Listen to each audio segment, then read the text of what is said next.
من الشیطان الرجیم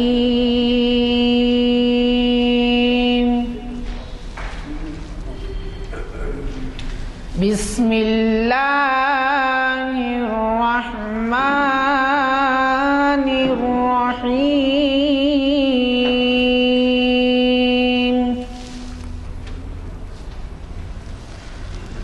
أتأمرون الناس بالبر وتنسون أنفسكم وأنتم تتلون الكتاب أفلا تعقلون واستعينوا بالصبر والصلاة وإنها لكبيرة إلا على الخاشعين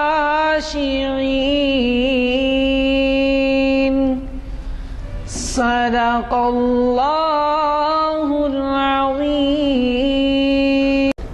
آپ کو اس سے قبل بتایا گیا تھا اتوار کے دن ہمارا ایک لیکچر آپ کے جانے پہچانے سابق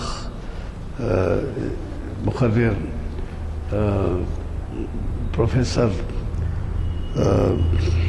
نام ہی بھول گیا، میموریل لیکچر ایک منعقد کیا گیا تھا کل، اور وہ ہوا مدینہ ایجوکیشن سینٹر پہ، جس کے لیے ہم نے استدعا کی تھی پروفیسر احمد اللہ خان صاحب سے، جو کہ لا کالج عثمانیہ یونیورسٹی کے ڈین بھی رہ چکے ہیں اور ایجوکیشن کے فیلڈ میں ایک نامور ہستی ہیں۔ انہوں نے ہماری استدعا قبول کرتے ہوئے کل وہاں ہمیں مخاطب کیا، اور بڑا ہی پرمغز لیکچر پروفیسر افضل محمد صاحب کی یاد میں ہمیں سننے میں آیا، اور اس میں خاص بات یہ رہی کہ ایسے عنوان سے جو کہ حالیہ پس منظر سے میل کھاتا ہو، اس میں انہوں نے بڑا ہی اہم خطاب کیا، اور وہ آج ہمارے درمیان موجود ہیں۔ مجھے قوی توقع ہے کہ وہ آئندہ ہمیں یہاں کی محفلوں میں بھی ان سے استفادے کا موقع دیں گے ہم کو۔ تو آج یہ محفل تاریخ اسلام، محفل شریعت انفارمیشن سروس عالیہ مسجد کے کانفرنس ہال میں منعقد ہو رہی ہے، گن فاؤنڈری میں، اور اس کو مخاطب کر رہے ہیں ڈاکٹر عقیل ہاشمی بعنوان اسلام کا نظریہ جہاد، اور یہ ہے شریعت انفارمیشن سروس کی 471ویں نشست، جو 24 دسمبر 2012 عیسوی مطابق 10 صفر 1434 ہجری بروز پیر بعد اثر یہاں منعقد ہو رہی ہے۔ اور جیسے کہ آپ واقف ہیں، یہ 459 نمبر کے اعلامیہ کا چوتھا آئٹم ہے۔ اس کا آغاز قاری محمد عرفان صاحب کی خوش الہان کلام پاک سے ہوا، اور ہمیں خوشی ہے کہ آج ہمارے درمیان ایسی شخصیت موجود ہیں جس کے کہ آپ نے کئی دفعہ جن سے استفادہ کیا ہے۔ ہوا یہ تھا کہ ہمارے بلیٹن میں جناب محمد ضیاء الدین نیّر صاحب کا پروگرام تھا، لیکن آپ کو بتا دوں کہ وہ کسی مجبوری کے تحت ریاست کے باہر ہیں، اور وہاں سے انہوں نے کل ٹیلی فون کیا کہ بھئی میں کل نہیں پہنچ سکوں گا، متبادل انتظام کیا جائے۔ تو چنانچہ ہم نے درخواست کی ان سے کہ آپ خود خواہش کریں، تو میرا جہاں تک خیال ہے وہ خود خواہش کیے، اور ڈاکٹر عقیل ہاشمی صاحب نے بڑے ہی کشادہ دلی سے، باوجود اس کے کہ وہ ایک بہت مصروف آدمی ہیں، لیکن انہوں نے ہمارا حال دیکھ کر قبول کیا، اور وہ آج ہمارے درمیان موجود ہیں۔ میں اس سے زیادہ کچھ کہوں گا نہیں، کیونکہ وقت بھی تنگ رہتا ہے۔ میں گزارش کرتا ہوں آج کے مقرر صاحب سے کہ وہ ہمیں بعنوان وہی ان کا ہی عنوان ہے یہ جو ہمیں ضیاء الدین نیّر صاحب نے دیا تھا، اسلام کا نظریہ جہاد، یہ مخاطب فرمائیں۔ اعوذ باللہ من الشیطان الرجیم، بسم اللہ الرحمن الرحیم۔ قال اللہ تعالی فی کلام المجید والفرقان الحمید، والذین جاہدوا فینا لنہدینہم سبلنا، صدق اللہ مولانا العظیم۔ وفی مقام آخر، ان اللہ ملائکتہ یصلون علی النبی یا ایھا الذین آمنوا صلوا علیہ وسلموا تسلیما، اللہم صل علی سیدنا مولانا محمد وعلی آلہ وسلم۔ بزرگوں، دوستو، شریعت انفارمیشن سروس کے زیر اہتمام اس نشست کا عنوان، جیسا کہ آپ نے سماعت کیا، اسلام میں نظریہ جہاد، یہ اس قدر وسیع اور اس قدر اہم موضوع ہے کہ جہاں زبان کی ذرا سی بھی لغزش شاید ابنائے وطن اور خود اہل ایمان کو فکر میں مبتلا کر دے۔ جہاد کیا ہے؟ جہاد کیوں کیا جائے؟ جہاد اسلام میں کس معنوں میں لیا گیا؟ اور خود رسول اکرم صلی اللہ علیہ وسلم کی حیات طیبہ میں اس کا پہلو کس قدر روشن، تابناک اور قابل عمل اور پیروی کے تحت آئے گا، اس پر غور کرنا ہے۔ اصل بات یہ ہے کہ قرآن مجید میں اللہ تعالیٰ نے جہاں اسلام میں کئی چیزوں کو فرض کے درجے میں مقرر فرمایا، جس میں نماز، روزہ، زکوٰۃ، حج، اور پھر سب سے پہلے تو ایمان کی کیفیت بھی ہے، بالکل اسی طرح حج کو بھی فرض قرار دیا گیا ہے، لیکن اس میں اس بات کو بطور خاص غور کرنے کی ضرورت ہے کہ یہ حج کا معاملہ یا زکوٰۃ اور نماز کا معاملہ اپنی جگہ کس قدر اہم ہے، وہ تو اپنی جگہ ہے ہی، لیکن جہاد کن معنوں میں ہمارے سامنے آ رہا ہے؟ قرآن میں پروردگار نے ارکان اسلام کے بارے میں جتنے احکامات دیے ہیں اس سے کہیں، بلکہ بعض روایتوں میں یہ ہے کہ 10 گنا زیادہ جہاد کی طرف اشارہ فرمایا ہے۔ سورہ آل عمران، انفال، سورہ فتح، توبہ اور دیگر کئی صورتیں ایسی ہیں جن میں جہاد کا حکم دیا گیا ہے۔ یہ کن معنوں میں لیا گیا ہے؟ اور پھر جہاد کو رسول اکرم صلی اللہ علیہ وسلم نے امت مرحومہ یا امت مسلمہ کے لیے کس انداز سے پیش کیا اور اس پر کیا اس کا لاگو ہوتا ہے، اس پر غور کرنا ہے۔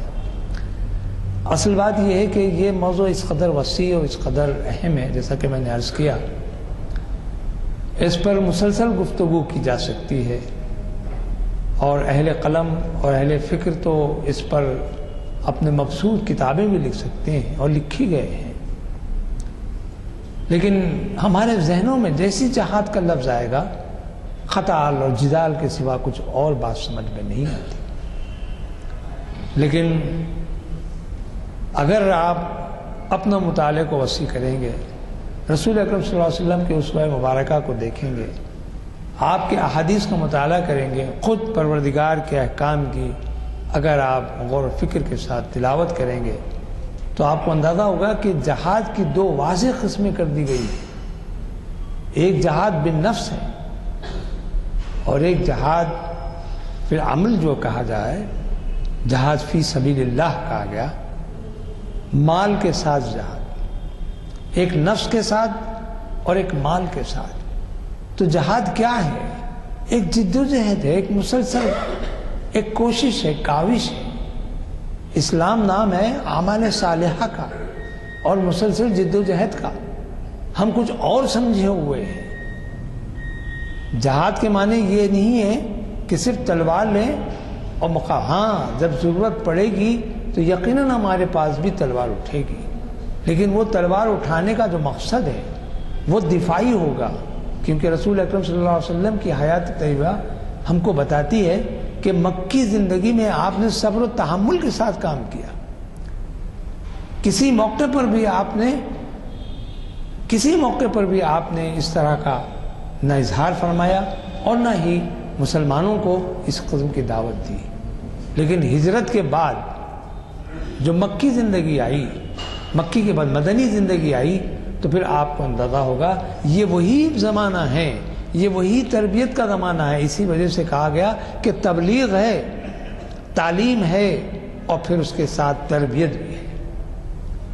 مدنی زندگی میں مسلمانوں کی جو تربیت کی گئی ہے وہ اس قدر اعلیٰ درجے کی گئی کہ پھر امامت کا جو مسئلہ آتا ہے، خلافت کا جو مسئلہ آتا ہے، وہ سامنے آیا.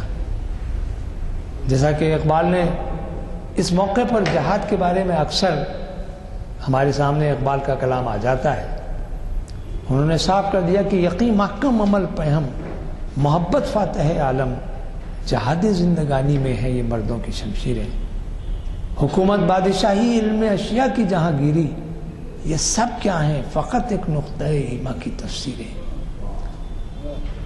اقبال نے کئی باتوں کو اپنے اشعار میں تو رقم کر دیا، لیکن یہاں میں آپ کو یہ بتانا چاہتا ہوں، کوشش ہے اس طالب علمانہ انداز میں، کہ جہاد اور خصوصاً اسلام میں نظریہ جہاد کبھی بھی قتل و جدال سے متعلق نہیں رہا. قتل و خون کا معاملہ، کیونکہ رسول اکرم صلی اللہ علیہ وسلم کا بچپن یا آپ نے جو مکے میں اپنی آنکھیں کھولیں تو ہر طرف قتل و غارت گری تھی. جہالت کا ایک عجیب دور تھا، بلکہ تاریخی اعتبار سے کہا جاتا ہے کہ وہ تاریخ دور تھا. اس منزل میں آپ کی پرورش ہو رہی ہے، آپ جوان ہو رہے ہیں، آپ پر پروردگار عالم نے اپنا کلام الہی کا نزول فرمایا، آپ کو مبعوث فرمایا، اور پھر رسول اکرم کی حیثیت سے آپ تشریف لائے.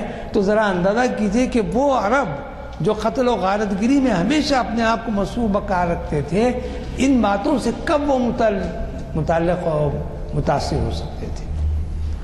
لیکن رسول اکرم صلی اللہ علیہ وسلم کی حیات طیبہ کا ایک ایک پہلو اگر آپ غور کرتے ہیں تو اندازہ ہوگا کہ وہاں صرف صبر اور تحمل ہے. مکی زندگی میں تربیت تو وہاں بھی ہو رہی ہے، تعلیم تو وہاں بھی ہو رہی ہے، قرآنی احکام کا نزول جب ہو رہا ہے تو اس کی انشراح بھی ہو رہی ہے، لیکن صبر و تحمل کے ساتھ.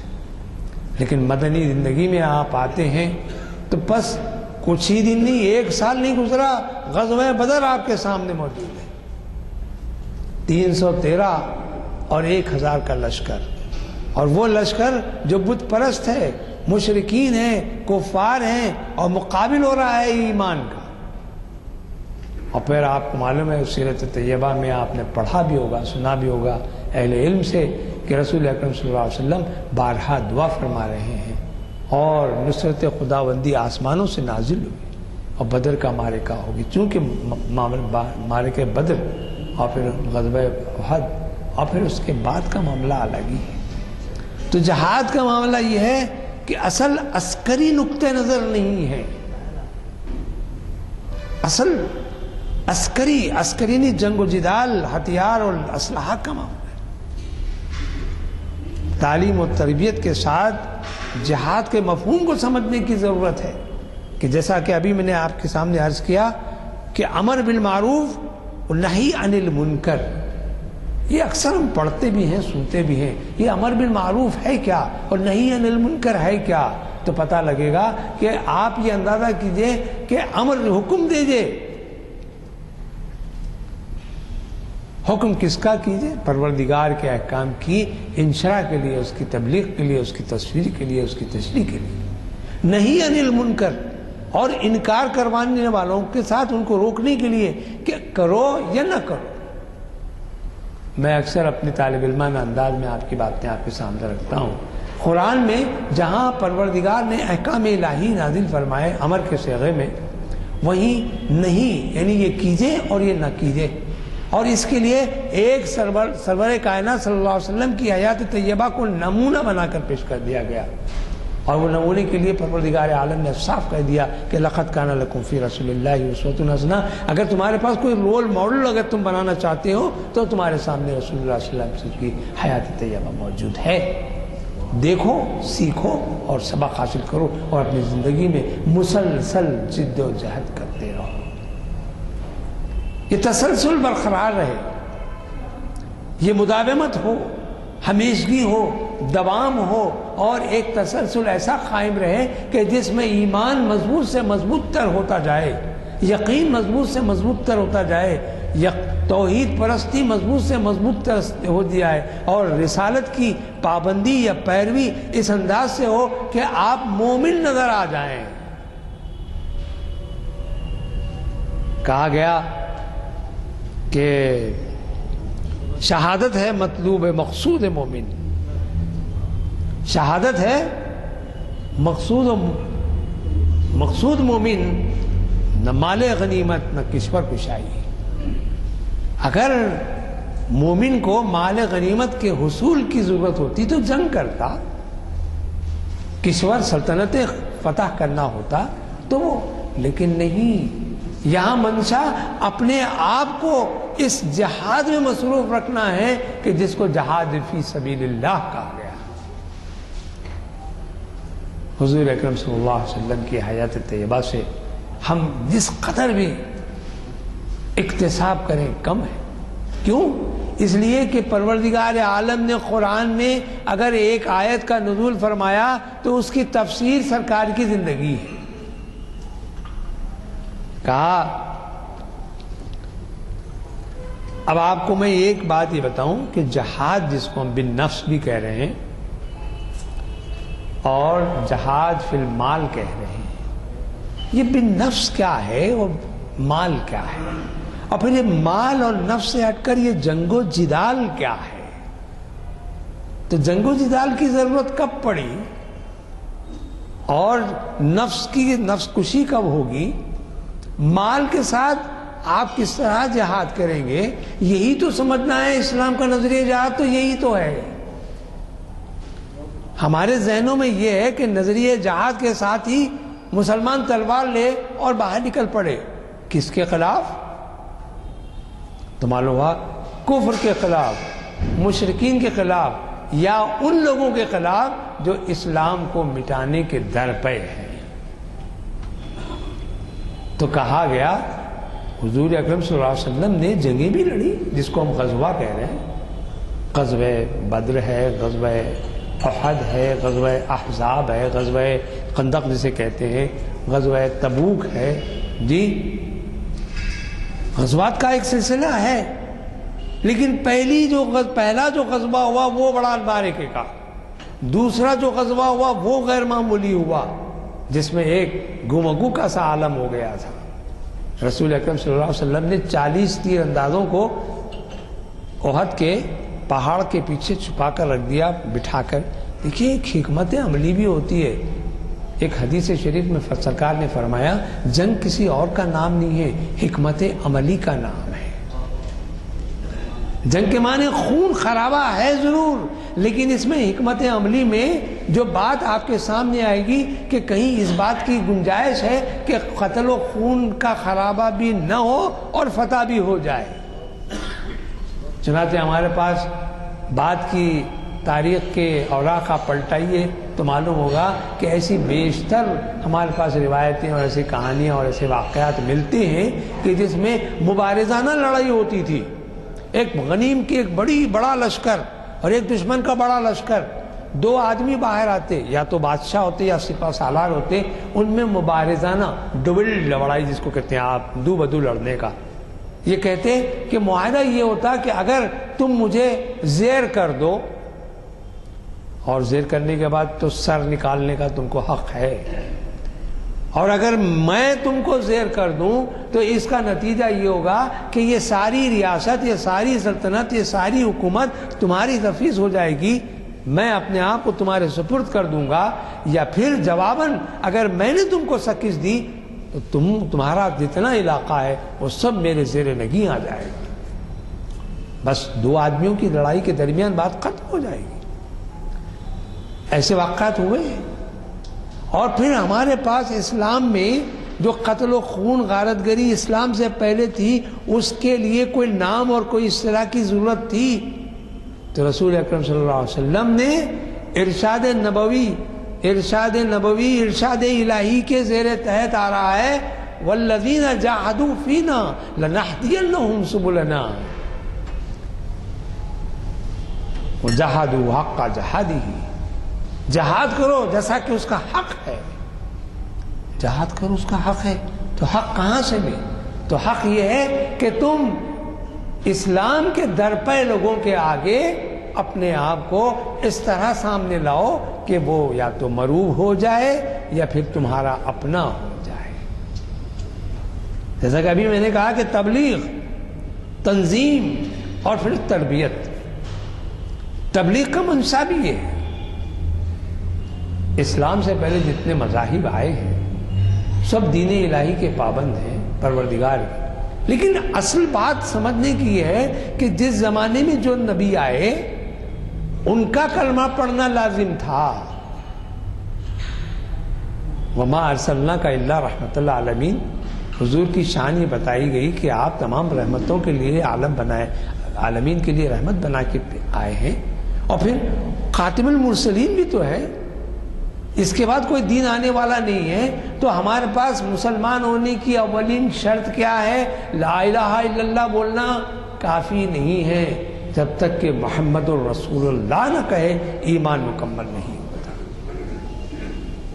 اصل شرط تو اتنی ہے، ورنہ آدم سے لے کر رسول اکرم صلی اللہ علیہ وسلم تک کئی ایسی قومیں آئی ہیں کہ جنہوں نے لا الہ الا اللہ کا ورد کیا، نہیں ہے کوئی معبود سوائے اس کی الہیت اور اس کی وحدانیت کے لیے اعلان کرتے رہے، لیکن رسالت کو ماننا ایمان ہے۔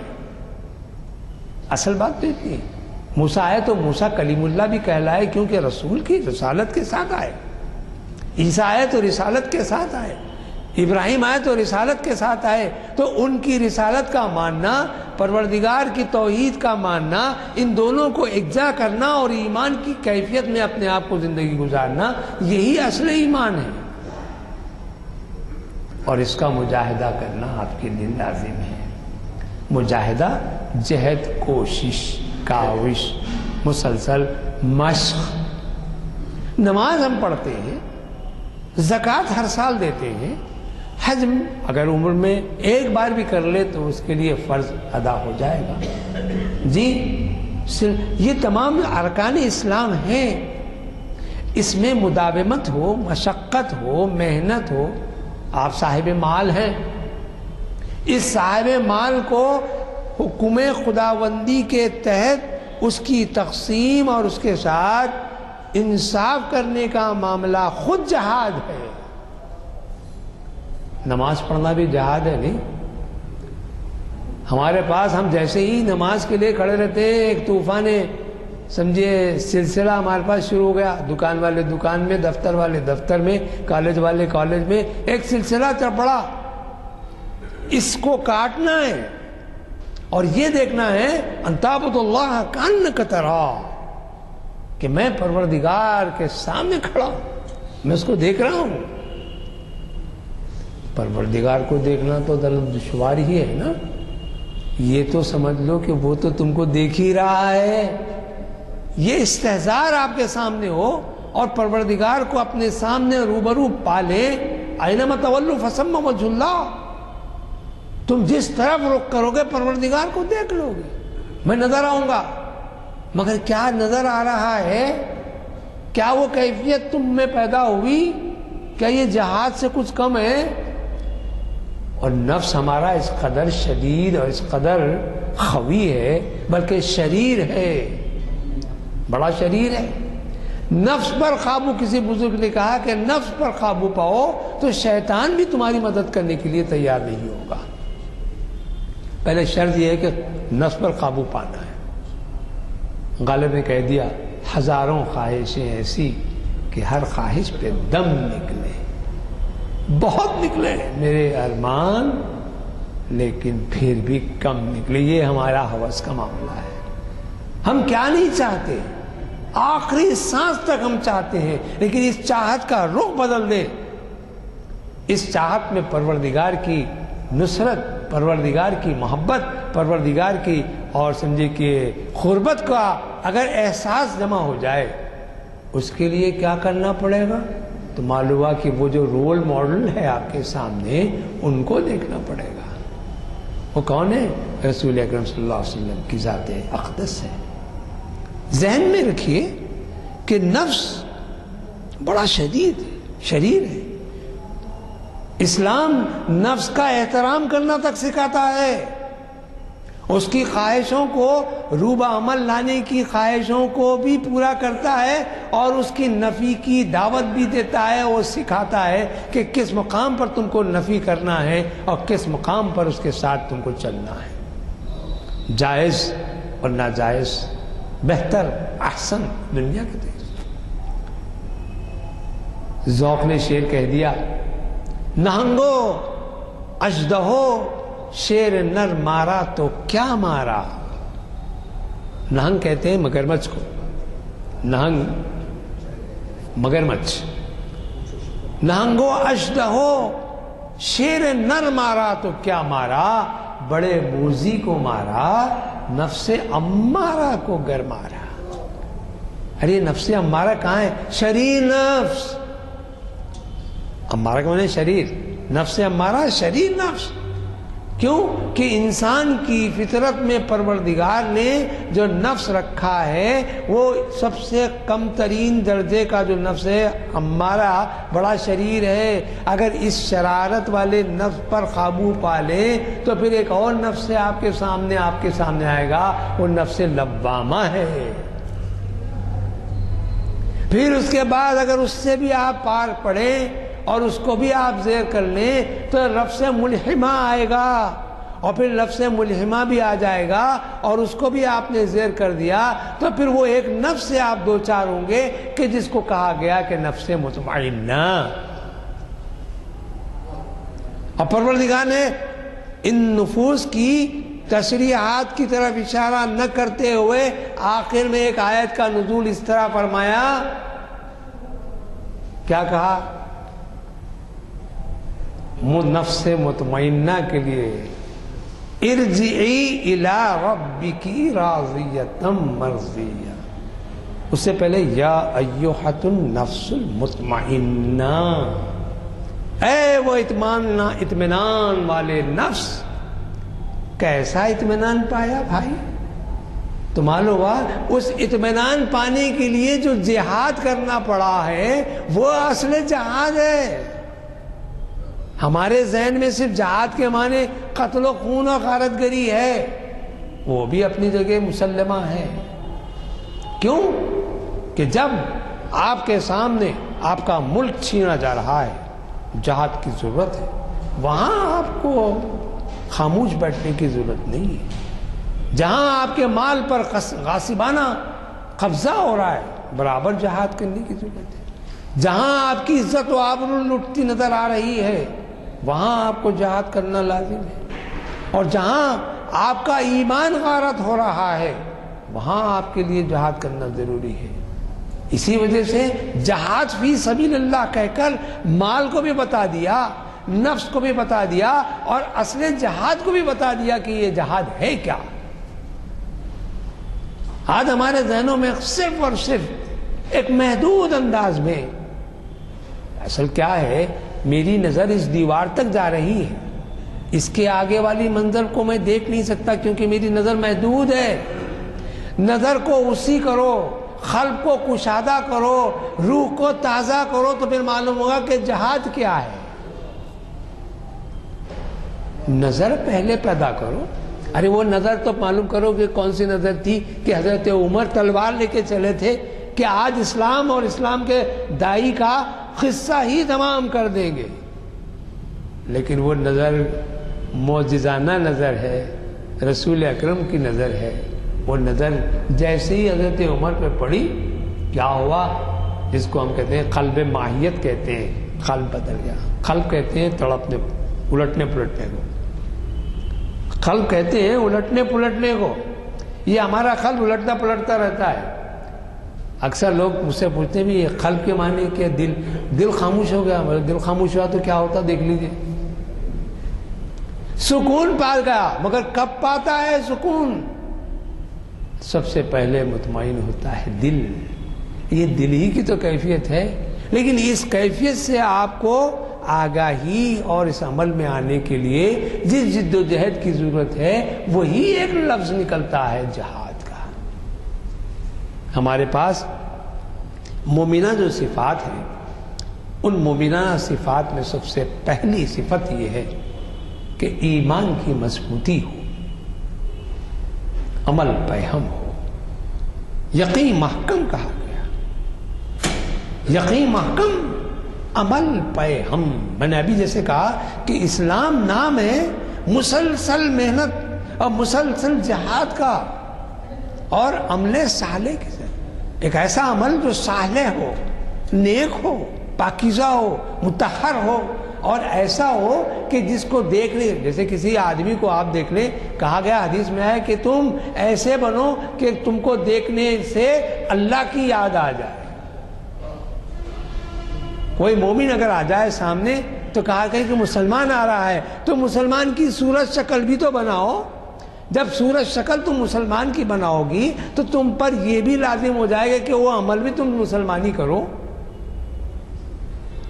پھر یہ بات ہوگی، پھر مسلمان کیسے مسلمان ہوں گے؟ وہ معزز تھے زمانے میں مسلمان ہو کر، وہ معزز تھے، اقبال ہے، زمانے میں مسلمان، اور ہم خار ہوئے یعنی ذلیل ہوئے تارک قرآن ہو کر، قرآن سے ہم دور ہو گئے۔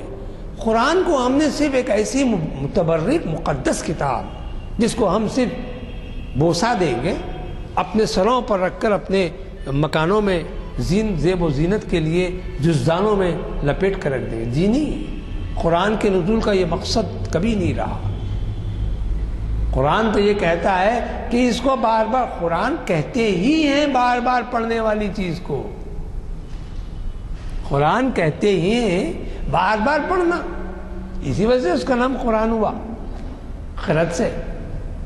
یہ قرآن، یہی قرآن آپ کو جہاد بھی سکھاتا ہے، یہی قرآن آپ کو جہاد بن نفس بھی سناتا ہے، اور یہی قرآن آپ کو جہاد مال سے جہاد کرنا۔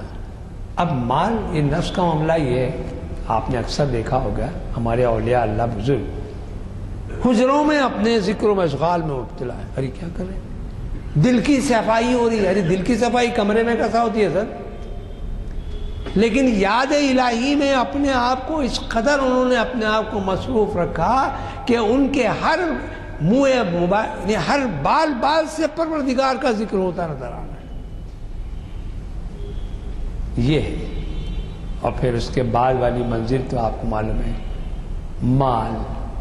مال جو ہے، حب مال بڑی خراب ہوتی ہے، مال، دولت، عز و جاہ، صاحب امارت، یقیناً یہ بھی کیسے کیسے ہمارے صحابہ کرام، حضرت عثمان غنی صحابی رسول، خلیفہ سوم اور داماد رسول ہیں، آپ کا عالم یہ ہے کہ خیر خیرات سخاوت کا عالم، بھائی دل بڑا ہو تو جیب سے کچھ آپ کے خیر خیرات بھی نکلے گی، دل کو کشادہ کرنے کی ضرورت ہے، اور پھر خدا کی خوشنودی حاصل کرنا مقصود ہے۔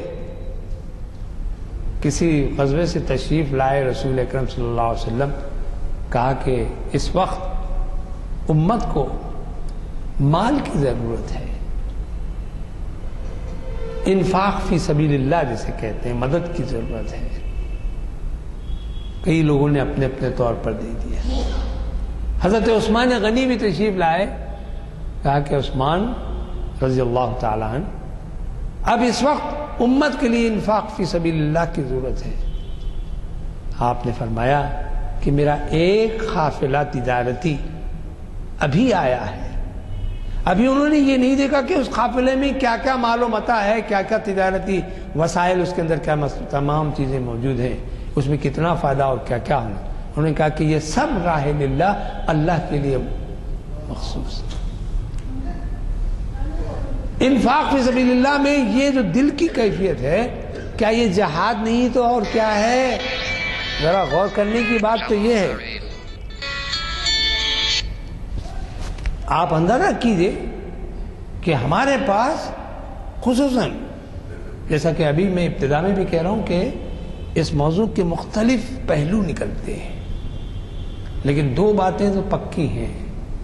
ایک یہ کہ جہاد بالنفس بھی ہے، مال بھی ہے، اور ان دونوں کے درمیان جد و جدال بھی ہے، قتل و غارت گری بھی ہے، لیکن رسول اکرم صلی اللہ علیہ وسلم کے قربان جائیے کہ آپ نے ایک مکمل ضابطہ بنایا جہاد کا، جس میں جنگ کے قوانین کو بتایا، ان کے ساتھ صلہ رحمی کا مسئلہ بتایا، مجاہدین کے حق بتائے، جو فاتحین تھے وہ تو بڑے خوش ہو جائیں گے، جو مفتو تھے ان کا کیا حق نکلتا ہے، عورتوں کے لیے کیا معاملہ ہے، قیدیوں کے ساتھ کیسا سلوک کیا جائے، ان تمام باتوں کے لیے ایک مکمل ضابطہ بنایا گیا۔ اور تب یہ کہا کہ جب تم جنگ کے لیے جاؤ تو سب سے پہلے اس بات پر غور کرو کہ یہ جنگ کس وجہ سے کی جا رہی ہے۔ اگر تمہارے مذہب یا تمہارے دین کے درپے آزار ہو رہی ہے بات تو تلوار اپنے لیے اٹھاؤ، لیکن تب جب کہ حملہ آور وہ ہو اور تم دفاعی انداز میں اس کے مقابلے کے لاؤ۔ تاریخ پڑھ کے اٹھا کے دیکھ لیجیے، کسی وقت بھی مسلمانوں نے جنگ کی طرف پہل نہیں کی، لیکن جب بھی کوئی دشمن، جب بھی کوئی مارے کا کرنے والا مقابل آیا تو انہوں نے مدافعت کے لیے، دفاع کے لیے انہوں نے تلوار اٹھائی اور اس کا مزہ بھی چکھایا۔ اور پھر رسول اکرم صلی اللہ علیہ وسلم نے یہ بھی فرمایا کہ جیسے کہ ابھی میں نے کہا کہ جنگ حکمت عملی کا بھی نام ہے۔ آپ نے کیا کیا آپ کو پتہ ہے؟ جنگ احزاب یہودیوں نے وعدہ خلافی کی تھی اور کچھ مشرکین بھی اس میں شامل ہو گئے تھے۔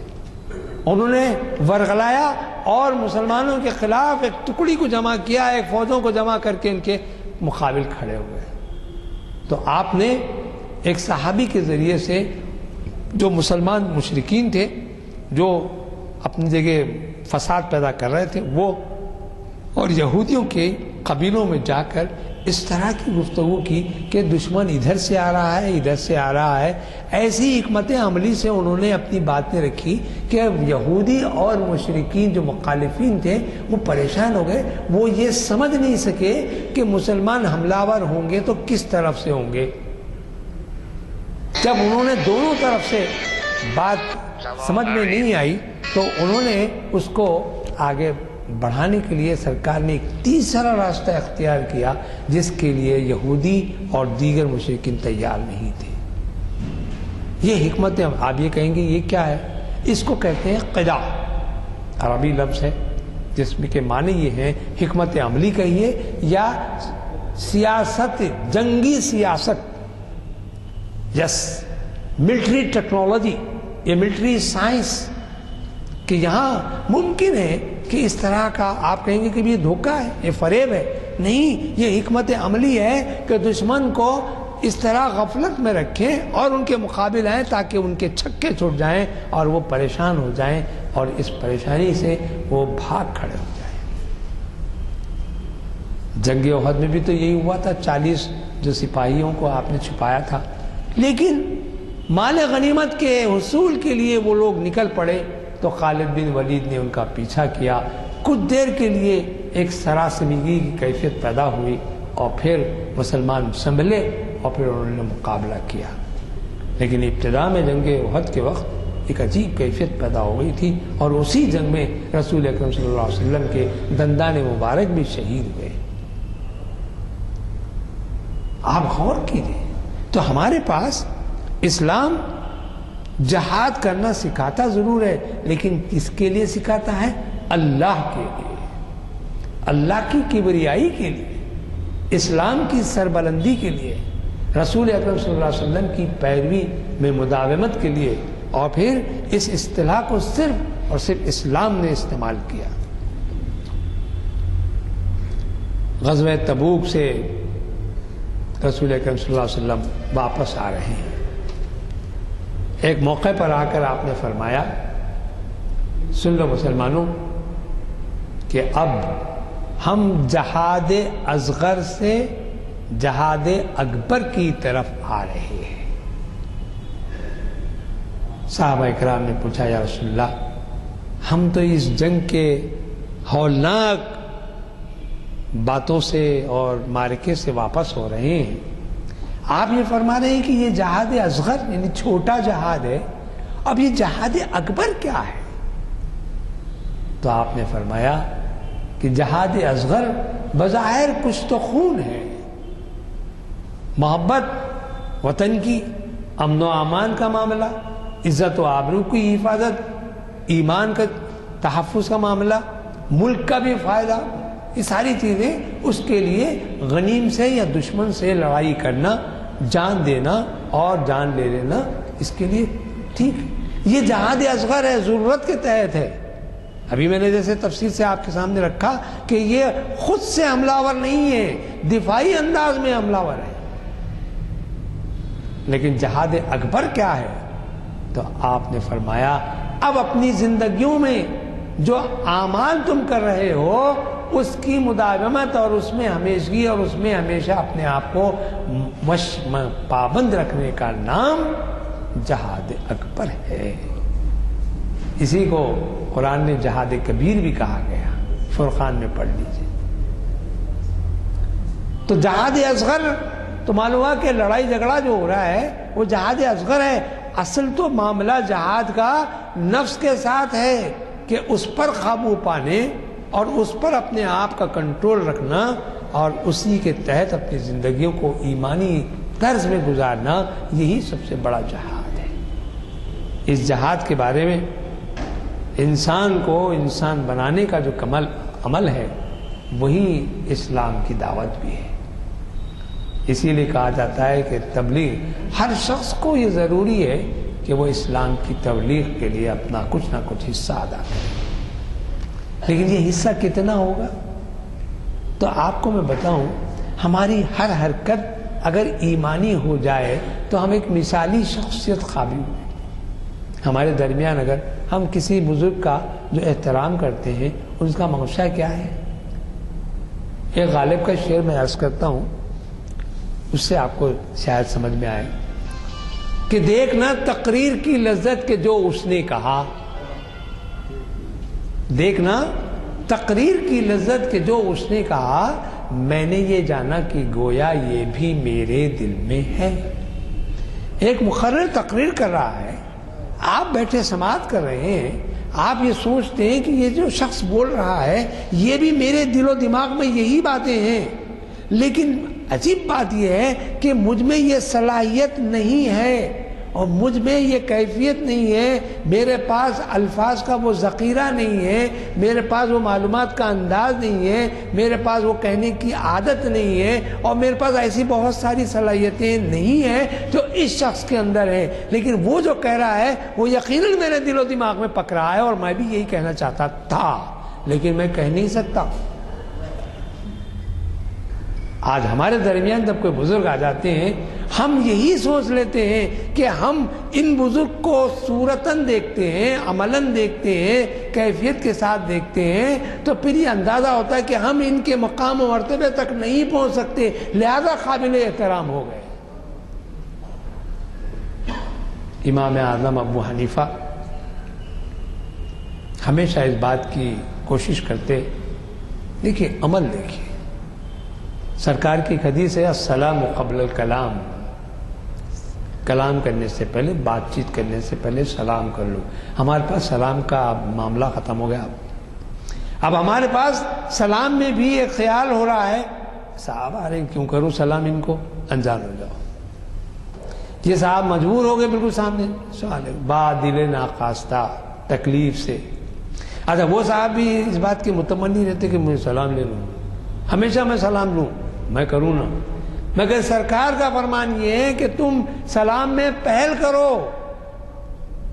چنانچہ امام اعظم ابو حنیفہ رضی اللہ تعالیٰ عنہ ہمیشہ پہل کرتے تھے۔ میں کسی بزرگ سے، ہمارے بزرگوں میں سے سنا کہ نواب بہادر اعظم جو ہمارے پاس کی بہت ہی غیر معمولی شخصیت تھے دکن کی، ان کا عمل یہ زندگی بھر رہا کہ وہ یہ نہیں دیکھتے تھے کہ صاحب ایمان ہے، مسلمان ہے یا کوئی اور دیگر مذہب کے ہیں لوگ، لیکن بزرگ ہیں لہذا سلام میں پہل کرتے تھے۔ بعض باتیں یہ بھی سننے میں آئیں، شاید نذیر صاحب نے کہا تھا مجھ سے، کہ بعض لوگ چھپ کر کھڑے ہوتے تھے کہ نواب صاحب کو پہلے سلام کرنے کی کوشش ہو جائے، لیکن نواب صاحب دور سے اس کو تاڑ لیتے تھے اور فوری سلام کر لیتے تھے۔ یہاں میں آپ کو بتا رہا ہوں، امام اعظم ابو حنیفہ، ایک شخص کو آپ نے سلام کیا، سلام میں پہل ہوئی، اس شخص نے کہا کہ اے امام ابو حنیفہ، تم نے مجھے پہلے سلام کیوں کیا کہ میں تمہارے دین تمہارے مذہب کا آدمی نہیں ہوں، پھر بھی تم نے مجھے سلام کیا؟ تو آپ نے کہا کہ یہ میرے رسول کا حکم ہے اور اس ہدایت کی پابندی سے میں سلام کرتا ہوں، اس غرض سے بھی سلام کرتا ہوں۔ میرے ذہن میں یہ بات ہے کہ میرے اس عمل سے شاید آپ کا دل پسیج جائے اور پھر آپ بھی میرے دین میں شامل ہو جائیں۔ یہ تو بات سمجھنا ہے، بزرگ ہیں۔ آپ نے کہا کہ چلیے مان لیجیے اگر آپ ہی کے ہمعمر کا کوئی شخص ہو جائے، اس کو بھی آپ، ہاں بولے میں اس کو بھی پہلے سلام کروں گا۔ کیوں؟ میں یہ دیکھوں گا کہ یہ شخص میری سن و سال کا بالکل برابر ہے۔ جی اب میں اپنے آپ کی برائیوں پر نظر ڈالتا ہوں کہ میں کتنا برا ہوں، پڑی جو اپنی برائیوں پہ نظر تو نگاہ میں کوئی برا نہ رہا۔ ذرا غور کر لیجیے، یہی احتساب سکھاتا ہے مجاہدہ، یہی احتساب سکھاتا ہے مجاہدہ۔ مجاہدہ کیا ہے؟ جد و جہد، کوشش ہے۔ آپ اپنے اس پر غور کیجیے کہ میں کتنا نیک ہوں اور کتنا بد ہوں، آپ سے بہتر اور کوئی نہیں بتا سکتا، کیونکہ آپ خود بہتر محتسب ہیں۔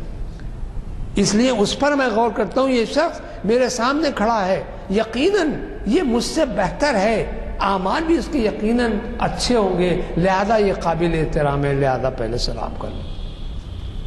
پوچھنے والے نے پوچھ لیا، صاحب یہ بزرگ بھی ہو گئے، نوجوان بھی ہو گئے، ایک بچے کو بھی آپ سلام کر لیتے ہیں، یہ کیا ہے؟ ارے میاں اس میں بڑی بات کیا ہے؟ میں اس بچے کو اس لیے سلام کرتا ہوں، میں یہ غور کرتا ہوں یہ میرے سے عمر میں بہت کم ہے، اس نے یقیناً مجھ سے کم گناہ کیے ہوں گے، یقیناً اس عمر کے حساب سے اس نے گناہ کم ہی کیے ہوں گے، نیکیاں تو ہیں ہی اس کے۔ اب میں اپنی نیکیاں کہاں سنوں؟ میں یہ ڈھونڈتا ہوں کہ اس کی بدی، اس کی برائیاں کم سے کم درجے کے ہیں، لہذا یہ قابل احترام ہے۔ آج ذرا سوچ کر غور کر کے اپنے اطراف اکناف دیکھیے کہ کیا ہم سلام میں بھی اس مجاہدے سے پابندی کے ساتھ عمل کرتے ہیں؟ نہیں، پھر ہمارا حاصل کیا ہے؟ کچھ نہیں۔ تو معلوم ہوا ہے کہ انسان، خصوصاً انسان میں مسلمان، اس تربیت یافتہ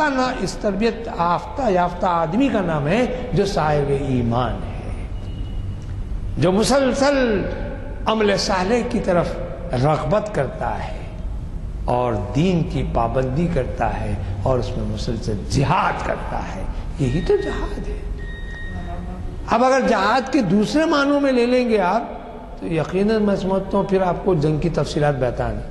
جب جنگ کی تفصیلات بھی اگر آپ واقف ہو جائیں گے تو آپ کو معلوم ہوگا کہ رسول اکرم صلی اللہ علیہ وسلم نے حکم دیا کہ جب کبھی تم کسی غیر قوم پر فاتح کی حیثیت سے آؤ اور ان کے ملک پر تم قبضہ کرو تو تم سب سے پہلے اس بات کا اہتمام کرو کہ ان کے جو بزرگ ہیں ان پر تلوار نہیں اٹھاؤ گے، ان کی عورتوں کا تحفظ کرو گے، ان کے بچوں کو شفقت کی نظر سے دیکھو گے، ان کی بستیوں کو نہیں جلاؤ گے، ان کی ہری ہری کھیتیوں کو نہیں برباد کرو گے، ان کے مذہبی جو ادارے ہیں، ان کے جو مذہبی مقامات ہیں ان کا بھی احترام کرو۔ حد یہ ہے پروردگار عالم نے یہاں تک فرما دیا کہ تم دوسری قوم کے لوگوں کو ان کے جو بزرگ یا ان کے ماننے والے، ان کو جن کو مانتے ہیں وہ دیوتا جن کو کہتے ہیں یا ان کو بزرگ سمجھتے ہیں، ان کو بھی برا بھلا مت کہو۔ کیا احترام ہے، غور کیجئے۔ پھر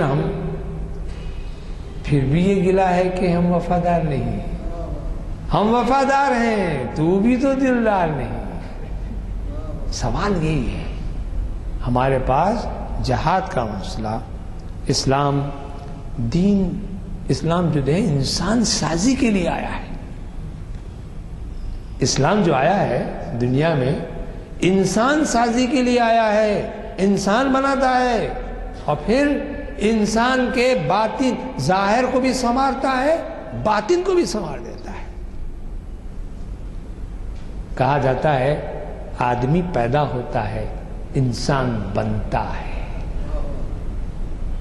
آدم کی اولاد آدم ہے، آپ یہ کہیں کہ انسان پیدا ہوا، نہیں ہوا پیدا۔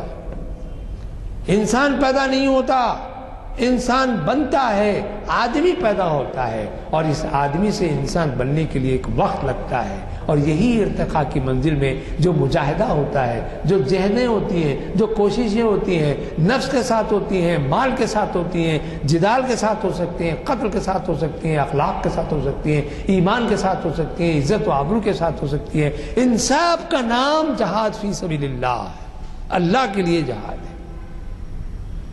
آج ایک مسلمان سچے معنوں میں اگر مسلمان ہو جائے تو کیا تعجب کہ ہم کو جنگ و جدال کی بھی ضرورت پڑے، قطعی ضرورت نہیں پڑے گی، قطعی ضرورت نہیں پڑے گی۔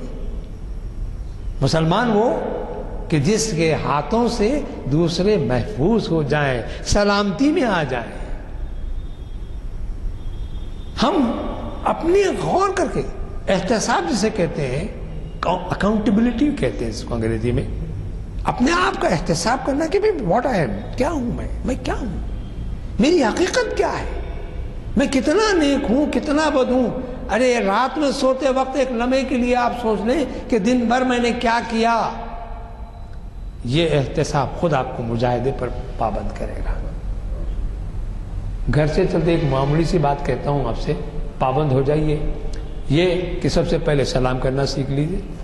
دوسری بات، ہمارے پاس طہارت کی بڑی اہمیت ہے، غسل تو سبھی کرتے ہیں پاک صاف ہونے کے لیے، گھر سے نکلتے وقت باوضو ہو کے نکل جائیں تو پھر کیا کہنے۔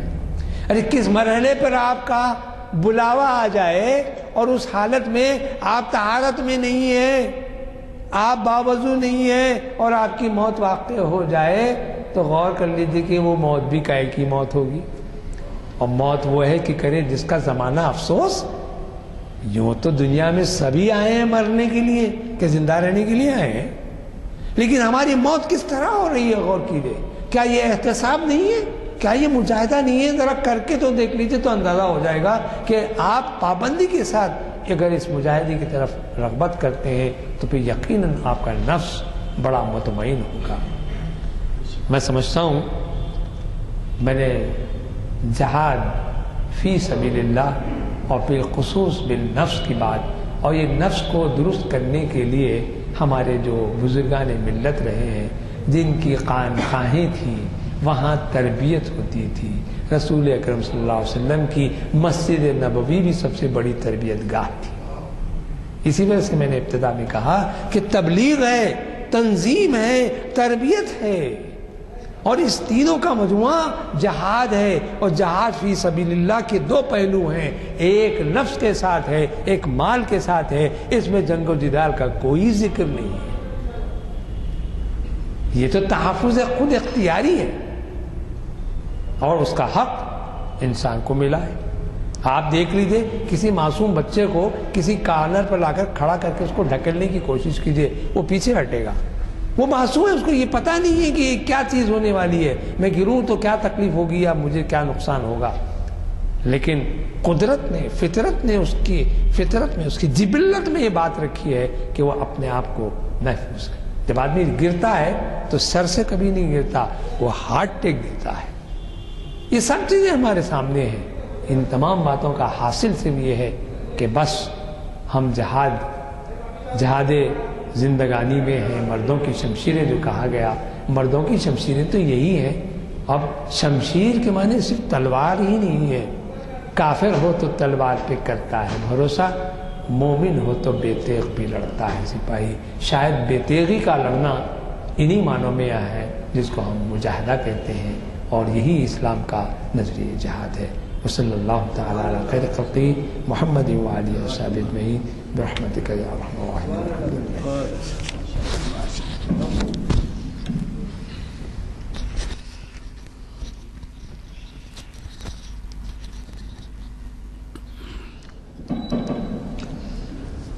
حضرات، آج کے دور میں اگر ہم غور کریں تو سلام کے بارے میں آپ نے جو کہا ہے وہ 100% صحیح ہے.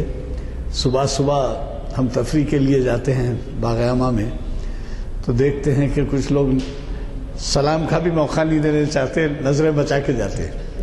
کچھ لوگ تو ایسے ہوتے ہیں جو اگر ٹوپی پہنے ہوئے ہیں تو یوں تھوڑا سا اشارہ، سمجھے نا. کچھ ایسے ہوتے ہیں منڈی ہلا دیے. یہ جو طریقہ ہے یہ سلامتی کے لیے ہے، سلام جو کرتے ہیں آپ، تو اس میں چھوٹے بڑے اور یہ تمام چیزوں کا آپ نے کس قدر جامع خطاب فرمایا ہے اور ایک ایسے اہم عنوان سے. میں آپ کا مشکور ہوں اور اللہ تعالیٰ سے دعا کرتا ہوں کہ آپ نے ایسے موقع پر جبکہ ہمارے ایک پروگرام کے مطابق کام نہیں ہوا، آپ نے ہمیں مشکور فرمایا. آگے جو بلیٹن ہے وہ آپ کو کل مل جائے گی. میں عرض کر رہا ہوں کہ یہ دراصل آپ لوگوں کی محبت ہے.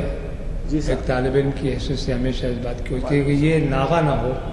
نیئر صاحب نے مجھ سے خواہش کی، حالانکہ مجھے ایک اور مصروفیت بھی ہے، مسلسل ٹیلی فون وہاں سے بھی آ رہے ہیں، لیکن وہ بہرحال آپ لوگوں کی محبتیں ہیں. دعا فرمائیے کہ ربنا آتنا فی الدنیا حسنۃ وفی الآخرۃ حسنۃ ربنا ظلمنا انفسنا وان لم تغفر لنا وترحمنا لنكونن من الخاسرين. ربي اجعلني مقيم الصلاة ومن ذريتي ربنا وتقبل دعاء. رب اغفر لي ولوالدي وللمؤمنين يوم يقوم الحساب. وصلى الله تعالى على خير خلق محمد وعلى اله وصحبه اجمعين برحمتك يا ارحم الراحمين. الحمد لله.